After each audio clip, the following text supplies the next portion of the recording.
하나님의 말씀 신약성경 사도행전 22장 30절에서 23장 11절입니다.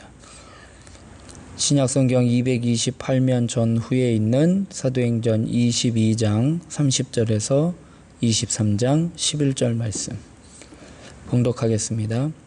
이튿날 천부장은 유대인들이 무슨 일로 그를 고발하는지 진상을 알고자 하여 그 결박을 풀고 명하여 제사장들과 온 공회를 모으고 바울을 데리고 내려가서 그들 앞에 세우니라.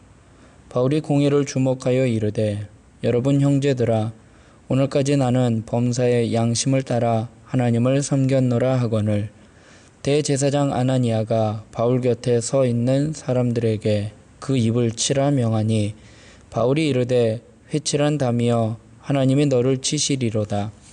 내가 나를 율법대로 심판한다고 앉아서 율법을 어기고 나를 치라 하느냐 하니 곁에 선 사람이 말하되 하나님의 대제사장을 내가 욕하느냐. 바울이 이르되 형제들아, 나는 그가 대제사장인 줄 알지 못하였노라. 기록하였으되 너의 백성의 관리를 비방하지 말라 하였느니라 하더라.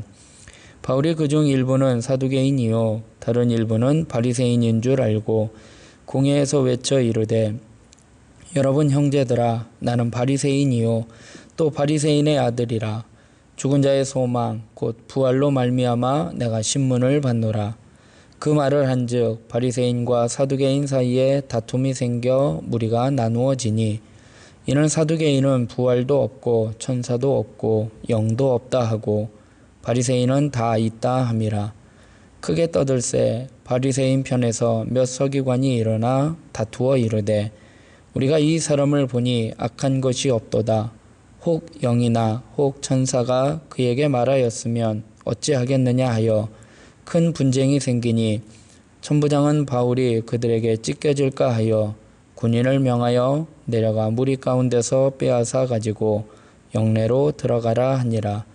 그날 밤에 주께서 바울 곁에 서서 이르시되 담대하라. 내가 예루살렘에서 나의 일을 증언한 것 같이 로마에서도 증언하여야 하리라 하시니라. 아멘. 양심으로 살려면 이라는 제목으로 말씀 나누고 기도하도록 하겠습니다. 누군가가 예수님을 믿은 후에요, 이 용서의 복음 때문에 죄를 가볍게 여겨서는 안 됩니다. 다시 말씀드린다면요, 내가 예수님을 믿으면 죄를 회개하고 용서함을 받게 됩니다.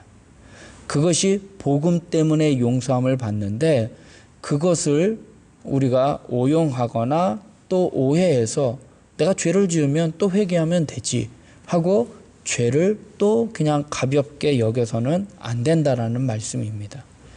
우리가 예수님을 믿으면요, 구원을 받고 우리의 양심에 대해서요, 하나님 앞에서 민감하고 예민해지는 것이 우리의 양심입니다. 그래서 기독교는요, 이론적인 종교가 아니에요. 그냥 예수님 믿으면 회개하고 죄를 용서함 받는다.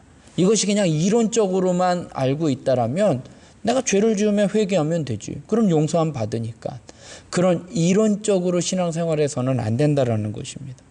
오늘 본문에요, 바리새인과 사두개인들이 있었는데요, 이들은 부활에 대한 논쟁을 갖고 서로 설전을 벌이게 됩니다.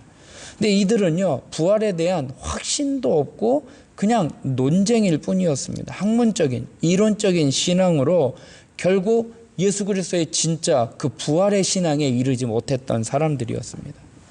오늘 본문의 천부장은요, 로마 시민권을 가지고 있었던 이 바울에 대해서요, 존중하기 시작하게 됩니다.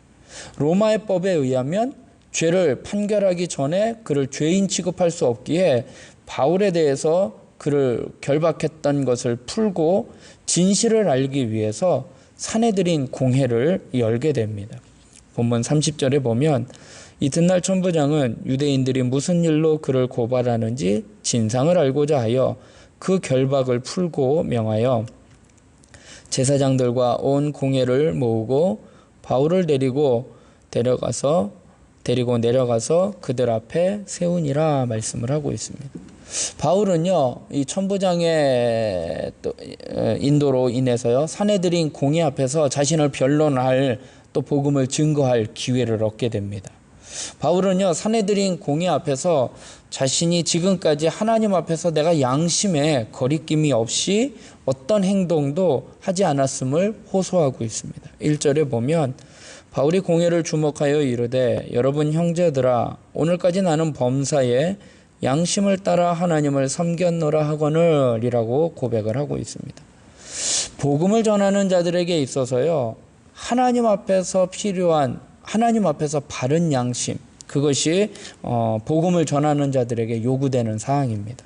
그러니까 우리가 예수님을 믿으면요, 서두에도 말씀드린 것처럼 그냥 이론적인 신앙이 아니라 우리가 예수님을 믿으면 우리의 양심은요, 하나님 앞에 바로 서게 됩니다.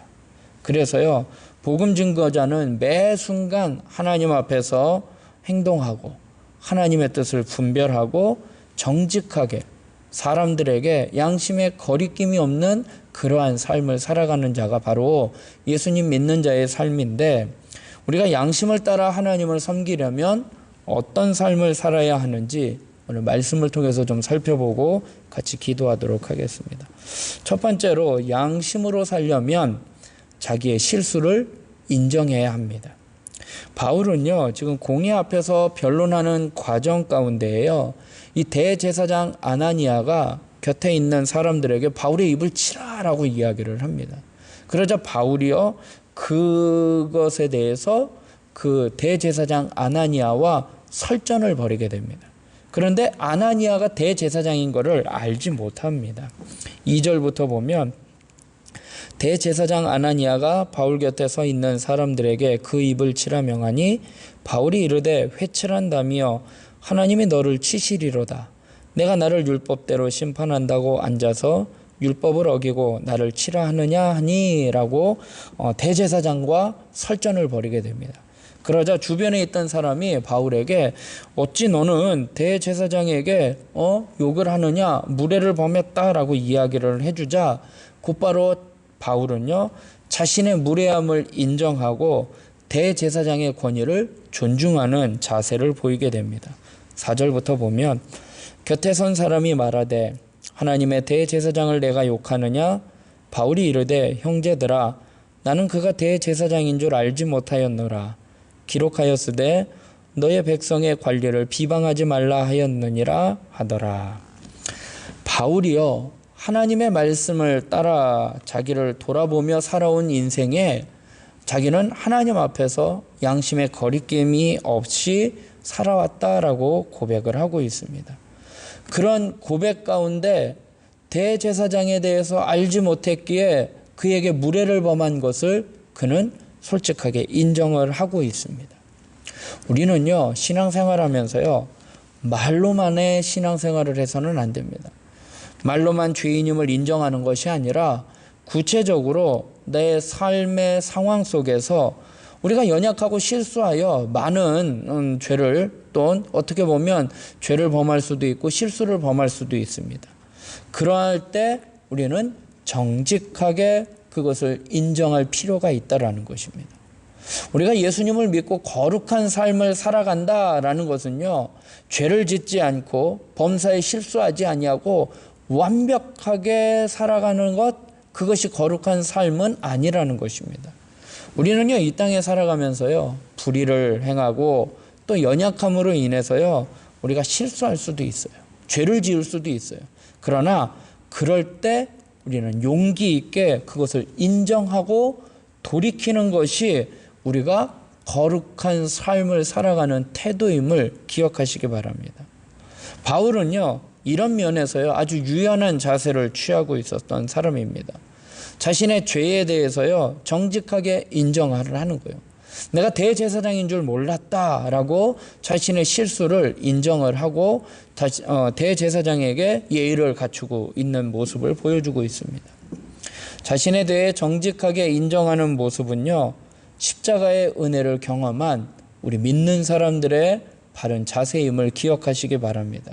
그래서 나의 실수, 나의 죄를 숨기기보다 그것을 용기 있게 정직하게 시인하고 인정하여 돌이켜서 하나님의 은혜를 구하는 저와 여러분이 되길 주님의 이름으로 부탁드리겠습니다. 두 번째로 양심에 거리낌이 없이 살려면 어떻게 해야 하느냐? 우리의 신앙을 공개적으로 고백해야 하는 것입니다. 바울은 이어서요, 자신이 죽은 자의 소망, 곧 부활을 믿는 사람이다라고 공개하고 있습니다. 아울러 내가 지금 신문을 받게 되는 것, 내가 지금 고난을 받게 되는 것이 바로 이 부활 신앙 때문이다라고 고백을 하고 있습니다. 6절에 보면 바울이 그중 일부는 사두개인이요 다른 일부는 바리새인인 줄 알고 공회에서 외쳐 이르되 여러분 형제들아 나는 바리새인이요 또한 바리새인의 아들이라 죽은 자의 소망 곧 부활로 말미암아 내가 신문을 받노라 라고 이야기를 하고 있습니다. 바울은요 어떠한 경우에서도요 다메섹 도상에서 자기를 만나주신 그 부활의 주님을요 늘 증거하면서 살아갔어요. 그렇기 때문에 자기가 복음을 전하는 데 있어서요 어떠한 방해물을 만나더라도요 그 복음 전하는 일에 굴하지 않았습니다. 우리가요 신앙생활하면서요 사람들 앞에 연약함이 드러날 때가 있어요. 지금 바울이요 지금 네가 대제사장에게 무례함을 범했다라는 그러한 그 바울의 실수가 드러나게 되었죠. 우리가 신앙생활하면서요 우리의 연약함 때문에 우리의 잘못이나 우리의 실수가 드러날 때가 있습니다. 그럴 때요 우리의 신앙이 그런 것 때문에 위축되어서는 안 된다라는 것이에요. 우리의 연약함 때문에 그 실수 때문에 그 잘못 때문에 내가 신앙생활한다라는 것을요 공개적으로 고백하지 않고 예수님을 전하는 삶을 회피한다면 하나님은요 그것을 기뻐하지 않는다라는 거예요. 내가 예수님 믿는다라는 그 이유 때문에 내가 어떤 불이익을 당할 것 같은 상황에 내가 예수님 믿는 사람이라는 것을 부인하지는 않지만 부정하지는 않지만 드러내지 않고 그것을 잠잠히 숨기려고 한다면 그건 올바른 자세가 아니라는 것입니다. 그건 양심에 따라 살아가는 삶이 아니라는 것입니다. 오히려 우리가 연약함을 인정하고 또 우리의 연약함 때문에 우리에게 은혜로 구원해 주신 그 예수님의 능력을 힘입어서 우리는 담대히 그 모든 일들을 감당해 나아가야 하는 것입니다. 그럴 때 우리의 양심은요 더욱더 예민해지고 민감해지고 바르게 설 수 있다라는 것입니다. 화인 맞은 양심, 그러한 양심이 아니게 된다라는 것입니다. 하나님은요 예민해진 민감하게 반응하는 그 양심을 통해서 우리를 더욱 거룩한 하나님의 백성으로 삼아가심을 기억하시기 바랍니다. 그래서 우리가 양심대로 살려면요 그것이 우리 인간의 그러한 상황과 환경에 따라 변경되고 변질되는 양심이 아니라 하나님 앞에 온전한 하나님의 말씀에 의해 하나님의 향한 믿음에 의해 민감하고 예민하게 반응하는 그 양심. 그래서 우리의 신앙을 부끄럽게 여기는 것이 아니라 우리의 신앙을 숨기고 감추는 것이 아니라 내가 예수님 믿는 사람이라는 것을 복음을 또 증거하는 그러한 삶이 되길 주님의 이름으로 부탁드리겠습니다. 끝으로 우리가 양심으로 살려면요 하나님의 도움을 의지하고 담대해야 함을 말씀을 하고 있습니다. 이 세상이요 우리가 거룩한 삶을 살아가는 데 있어서요 그렇게 만만하게 쉽게 살아갈 수 있는 상황과 환경은 아닙니다. 우리가 예수님을 믿고 예수님을 증거하는 증인의 삶을 살아가는 것은요 결코 쉬운 일은 아니에요.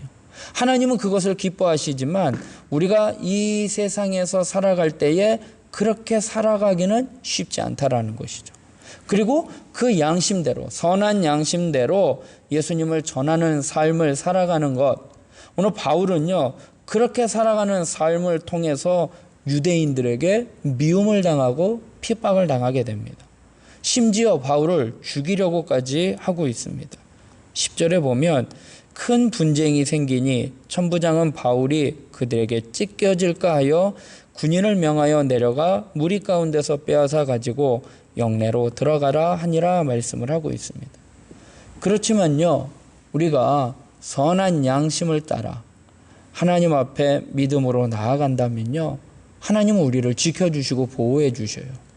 부활하신 주님이요, 그날 밤 바울에게 나타나셔서 그를 격려해 주십니다.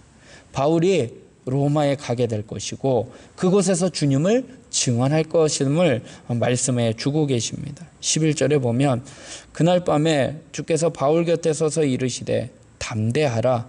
내가 예루살렘에서 나의 일을 증언한 것 같이 로마에서도 증언하여야 하리라 하시니라 말씀을 하고 있습니다. 사랑하는 성도 여러분, 우리가 신앙생활하면서요, 종종 시련이나 어려움을 만나게 됩니다. 우리가 기대했던 것과는 전혀 다른 상황을 만나게 됩니다. 그럼 우린 낙심하고 절망하게 되지만 이럴 때 우리가 필요한 것이 무엇이냐? 바로 주님을 향한 믿음이라는 것입니다. 하나님의 말씀을 붙잡고 하나님의 도우심을 구하며 기도하며 나아간다면, 묵묵히 그 길을 나아간다면 인내하고 또한 견디고 성실함으로 우리의 선한 양심을 따라 하나님의 말씀에 주시는 그 양심을 따라 살아간다면 주님은요, 우리와 함께 하시기에 우리를 격려해 주시고요, 우리가 다치지 아니하고 넘어지지 아니하고 하나님의 뜻을 이루는 그 길을 가도록 하나님 우리를 지켜주시고 인도해 주십니다. 바울이요, 고난 가운데서도요, 로마에 가서 복음을 증거하여야 하리라 라는 그 하나님의 뜻을 이루기 위해서요, 하나님은 그를 지켜주시고 보호해 주셔요. 예민한 이 성경적 양심, 즉 인간의 그냥 상황과 환경에 그때그때마다 달라지는 그러한 양심이 아니라 하나님의 말씀에 근거한 양심은요, 죄에 대해서 적당하게 그렇게 타협하지 않습니다. 내가 죄인임을, 내가 실수한 것을, 내가 연약함을 정직하게 인정하고 시인하여, 그리고 내가 예수님 믿는다라는 이 신앙, 이 믿음을 공개적으로 고백하여 부활하신 주님을 의지하고 주님의 인도함을 받아, 주님의 도우심을 받아 범사에 양심을 따라 하나님을 섬기며 살아가는 저와 여러분이 되길 주님의 이름으로 부탁드리겠습니다. 복음을 전하는 일, 하나님의 사명을 감당하는 일, 그것은요, 우리의 힘으로는 감당할 수 없습니다. 주님께 힘을 얻어 그 힘을 가지고 땅끝까지 복음의 증인으로 살아가는, 그렇게 신앙의 양심을 따라 살아가는 우리 모두가 되길 주님의 이름으로 부탁드리겠습니다. 기도하겠습니다. 사랑의 하나님, 오늘도 또 이렇게 하루의 첫 시간을 하나님의 말씀을 붙잡고 시작하게 하여 주시니 감사합니다. 하나님, 하나님께서 사람을 만드시고 그 사람에게 생기를 불어넣어 생명이 되게 하셨습니다. 하나님께서 각 사람에게 하나님의 영을 불어넣어 주셨습니다. 하나님, 성경적인 양심을 따라 하나님이 주신 그 영의 인도함을 따라 살아가는 저희들 되게 하여 주시옵소서. 하나님, 양심으로 살려면, 하나님의 말씀대로 하나님의 영을 따라 살려면 나의 실수를, 나의 잘못을 솔직하게 정직하게 인정하게 하여 주시옵소서. 그것을 숨기려고, 그것을 감추려고 하는 것이 아니라 정말로 내 안에 계신 성령님의 인도함을 따라 용기 있게 인정하고 돌이켜서 거룩한 삶을 살아가는 저희들 되게 하여 주시옵소서. 그리고 하나님, 예수님을 믿는 그것으로 내가 불이익을 당할지라도 나의 신앙을 숨기거나 회피하거나 복음을 증거하는 일을 머뭇거리지 아니하게 하여 주시옵소서. 우리의 신앙을, 우리의 믿음을 공개적으로 고백하여 부활의 주님을 인정하고 증거하는 저희들 되게 하여 주시옵소서. 이렇게 살아가는 것이 결코 쉽지는 않습니다. 하나님의 도움을 의지하여 담대하게 살아갈 수 있도록 인도하여 주시옵소서. 우리의 삶 가운데 환난과 핍박, 시련과 어려움이 있습니다. 그럴 때 우리에게 필요한 것은 믿음입니다. 하나님의 말씀을 붙잡고 그 말씀을 주장하며 우리가 걸어가야 할 길을 묵묵히 걸어가는 인내와 성실함으로 양심을 따라 성령님의 인도함을 따라 살아가는 저희들 되게 하여 주시옵소서. 오늘 하루의 삶을 주님께 맡겨드립니다. 오늘 하루도 주님 주관하여 주시고 인도하여 주시옵소서. 나라와 민족을 위하여 기도합니다. 몸된 교회를 위하여 또 우리 지체들을 위하여 기도할 때에 우리의 간구하는 모든 기도의 제목들이 다 주님의 뜻 안에서 응답되어 하나님께는 영광이요 우리에게는 은혜와 축복이 되게 하여 주시옵소서. 모든 것 주님께 맡겨드리오며 예수님의 이름으로 기도드리옵나이다. 아멘.